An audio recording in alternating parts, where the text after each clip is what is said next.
key thing to recognise is that the driving force of the cost of living increases we've seen over the past 2-3 years is profiteering. Corporate profits in this country have more than tripled over the past 10 years. So they were under 50 billion in 2013, they're now up at about 170 billion in 2023. And not to that extent, but in general, that's a quite global phenomenon. I mean, genuinely, there are a lot of studies from, there's ECB economists, there's economists in Ireland, there's economists in the US, all saying somewhere between 60 and 70% of the price increases we've seen are driven by profiteering.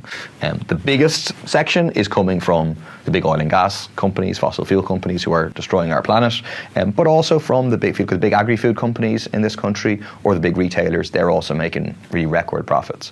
So if workers win wage increases at the expense of profits, then it's not the case that that adds any inflationary pressure whatsoever. You have a total pie of wealth being created, and the share of that pie going to capital rather than labour it's gone more and more in capitalist direction, again, internationally over the past 20 or 30 years in terms of rise of neoliberalism, undermining of trade unions and so on. So winning back more of that share of the pie is not in and of itself inflationary. So we think eat into the profits in order to protect workers' living standards.